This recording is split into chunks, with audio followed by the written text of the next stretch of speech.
বিধানসভায় কণ্ঠরোধের অভিযোগে মামলা খারিজ হাইকোর্টে। বিচারপতি কৃষ্ণা রাওয়ের এজলাসে খারিজ বেলেঘাটার তৃণমূল বিধায়কের মামলা।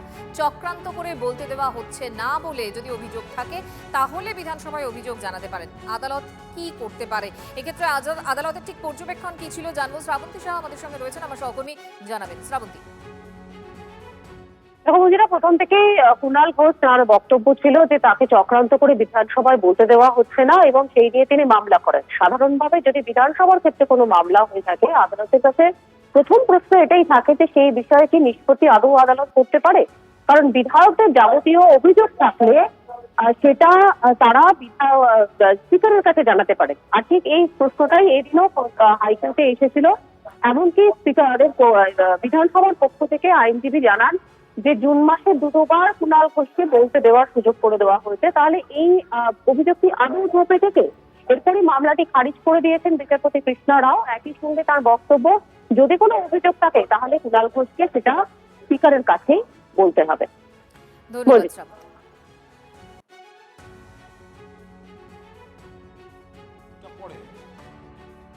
বিধানসভায় আমাকে বলতে দেওয়া হচ্ছে না গুরুত্বপূর্ণ বিল এবং বাজেটে। তা আমি যখন স্পিকার সাহেবকে বলতে যাচ্ছি তখন স্পিকার সাহেব বলছেন এটা আমার বিষয় নয়, অপোজিশন চিফ হুইপের বিষয়। অপোজিশন চিফ হুইপ বলছেন যে আমার উপর নির্দেশ আছে, আমি পারবো না। মহামান্য আদালত, আমার আইনজীবীরা জানালেন, তারা মামলাটা ডিসপোজ অফ করার পাশাপাশি এই অর্ডার শিটে এটা থাকছে যে আমি আমার গ্রিভান্সটা আমি স্পিকারকে বলতে পারবো, কারণ তিনি হচ্ছেন এই হাউসের কাস্টোডিয়ান। ফলে এতদিন যে স্পিকার মশাই বলছিলেন যে আমি এটা দেখতে পারবো না, এখন আমি আদালতের রায় নিয়ে স্পিকারকেই বলবো যে আমাকে বলতে দেয়া হোক। যদি তারপরেও বলতে না দেয়া হয় তখন আমি আবার হাইকোর্টে যাব। এটা আপনার ডিএমসি পার্টি অফিসও নয়, আর আপনার বাড়ির বৈঠকখানা বা আপনার এমএলএ অফিসও নয়।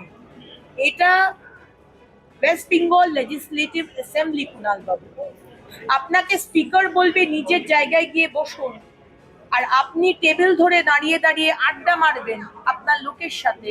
Please, we will not allow that. You have been suspended, and if you don't learn, you will remain suspended.